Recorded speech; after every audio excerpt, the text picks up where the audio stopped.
多數香港人一年四季都中意去日本。以前喺香港嘅時候就可以隨時戰鬥機模，2個月去3次。住喺英國去日本就冇咁方便，為咗一解思鄉情結，見到呢個由本地農場搞嘅日本文化活動暨上映祭，唔理服唔服都報咗名先啦。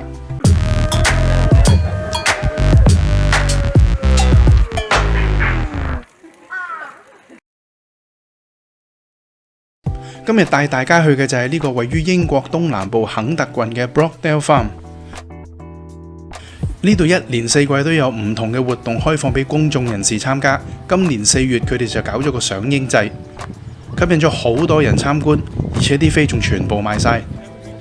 不過入場就花咗少少時間去對名，但係整體嚟講都算快搞掂。入場之後，大家就沿住呢一條路入去主場地。如果你行動唔方便或者推住 BB 車嘅話，更加有呢個拖拉機穿梭巴士車你入去添。行咗大約200米左右，終於見到第一棵大型櫻花樹，個場景亦都佈置得幾靚㗎。過咗呢個雞雞地嘅鳥居之後，我哋就正式進入咗主場地。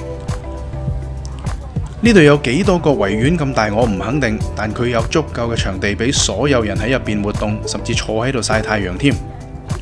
大會邀請咗幾個本地嘅日本文化會擺攤位同埋表演，例如呢個盆栽會有專家分享種日本盆栽嘅心得，另一邊又有茶道示範，對中意飲茶嘅英國人嚟講都算係大開眼界。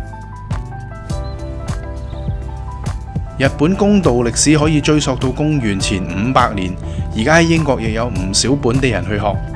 呢位師兄就示範點樣上弦。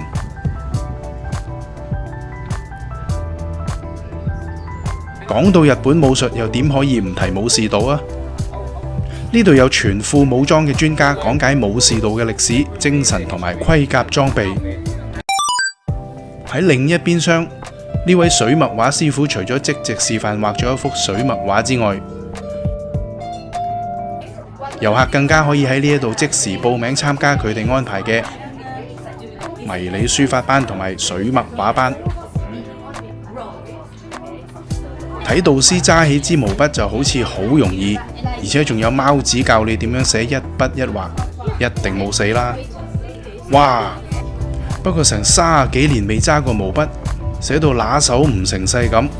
不過柒咗，應該寫個啤字至啱。水墨畫嗰邊都係咁上下形式操作，而且目測見到佢哋啲成員畫到似模似樣，成功率好似比書法班呢邊高一啲添。不過講到最受歡迎嘅，一定係呢個試着和服嘅攤位，佢哋要排成半個鐘先至可以試着一下嚟到影幾張相。你估佢唔到，呢度真係有所謂嘅古玩賣。呢個藍色嘅花樽，報稱有超過100年嘅歷史，售價係250磅。不過呢度買嘢豐儉由人，一樣有唔少貼地嘅嘢賣㗎。呢啲動漫嘢只係需要10元8塊就有交易。啊！終於等到表演環節，不吐不快。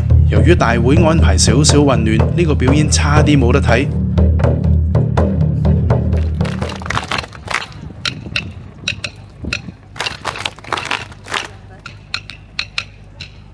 其中一位表演者同我講，佢哋只係被安排10點開場嘅時候，同埋散場嗰陣時出場。但係由於要對名入場，最早入到場都要10點幾。佢哋都話最早場係冇乜觀眾，不過佢哋見到中午高峰期有咁多人，而且知道未必人人留到散場，所以決定臨時表演一場。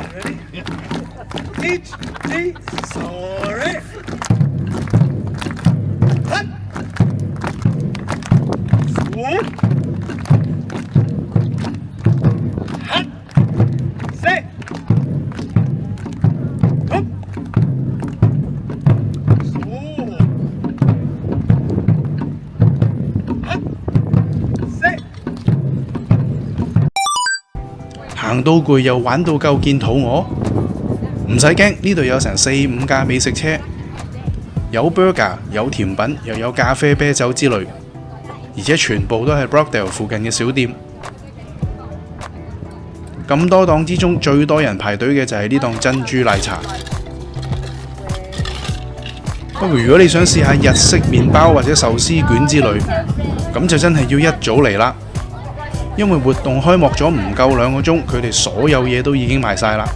講咗咁耐上映，大會的確係喺主場地隔離有一塊土地面積相等嘅地方，種咗好多棵櫻花樹，而且更預啲遊客會帶埋食物嚟到野餐。嗰日真係有成1/3以上嘅遊客帶埋嘢食嚟到野餐㗎。呢度啲櫻花樹種得好靚，喺呢度食嘢賞櫻唔差過日本㗎。我當然有聽呼籲，自己都準備咗食物嚟啦。自家製飯團配馬沙嘅小食簡直係一絕。呢一個活動今年只係得1日，不過農場方面嘅工作人員同我講，佢哋出年會安排2日嘅。咁大家就積極留意下出年嘅活動日期，及早訂定飛啦。今集就講住咁多先，我哋下次見啦，拜拜。